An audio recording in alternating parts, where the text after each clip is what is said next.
Olá, eu sou a Serena Pock e hoje quero trocar uma ideia sobre neurônios espelho, que é basicamente o neurônio da imitação, que leva os seres humanos a copiarem o gestual um do outro, mimetizando e captando as expressões. Esses neurônios se localizam no córtex pré-motor. E estudos em macacos observam que essa área ficava bem ativa enquanto os macacos estavam em grupos executando ações ou observando a execução dessas ações. Ou seja, são esses neurônios que registram até mesmo as informações sensoriais de uma ação observada. Por exemplo, uma pessoa observa alguém bebendo água, comendo algo e ativa essa área do cérebro de quem observa e faz com que a pessoa praticamente sinta o outro e logo imite. Não é mais ou menos isso que vemos nos comerciais e nas propagandas sugerirem?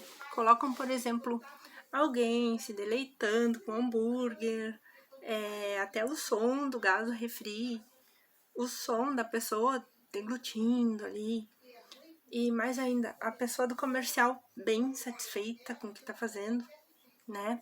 Mas comercial de comida é só um exemplo. Em vários outros assuntos nesses comerciais, as pessoas as quais o observador deve se identificar para vender o produto e se colocar no lugar estão bem satisfeitas para o produto vender, é claro. Então, se sugere que na interação social, esses neurônios são importantes para que haja uma compreensão tanto nas ações quanto nos sentimentos e nos sentidos das pessoas. E isso faz com que as pessoas, se observando, se identifiquem como semelhantes e se espelhem espontaneamente. Um exemplo que eu achei interessante do Dr. Lucelmo Lacerda foi quando ele comentou que uma pessoa parada emite determinada onda, então ela executa uma ação. E o cérebro envia atividades elétricas para tal ação. E quando alguém do lado está ali inativo também naquela determinada onda e vê a ação do outro, ela passa a um nível menor a produzir a mesma atividade elétrica correspondente ao que ela está vendo. Isso dá uma maior propensão à imitação.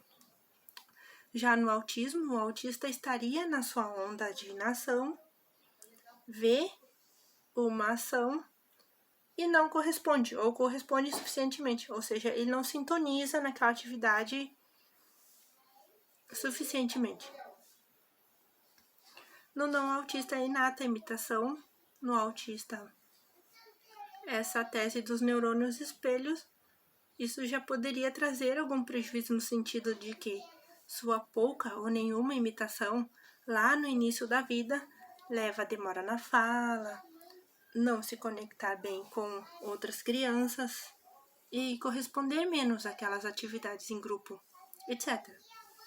Para a criança, como ainda existe a plasticidade cerebral, e o treino pode levar, por terapias, pode levar a desenvolver melhor essa área.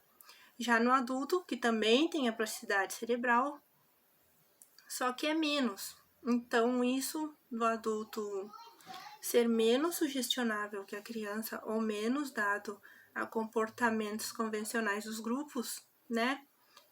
Está explicado. Por exemplo, aquela piada fora de hora, ou em um grupo onde todos estão agindo meio parecidos e alguém conta uma piada, uns acham graça, outros não, mas todos riem por convenção. A maioria das pessoas é assim. Daí, se tem um autista, e esse não vê graça da piada, e ele não ri, pode ficar meio estranho. Daí, às vezes, o autista se treina. Não, tem que rir. Não ficar tão por fora. Ah, agora é hora de rir da piada do tio do pavê e tal, sabe?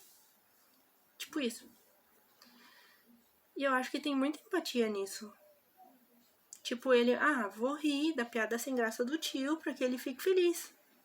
Isso dentro da ideia da confusão de sentimentos também.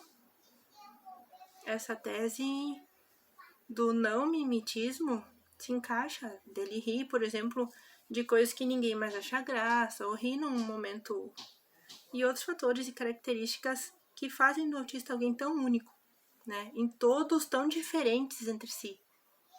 Claro que existem vários outros estudos sobre o cérebro do autista, e esse seria um só deles, né?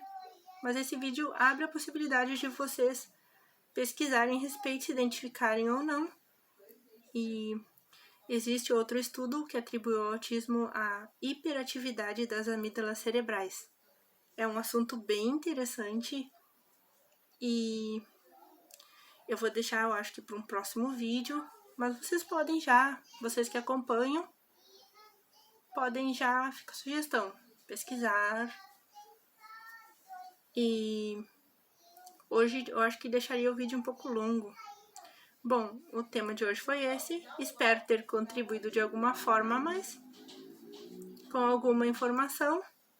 Obrigado pela companhia. Até mais.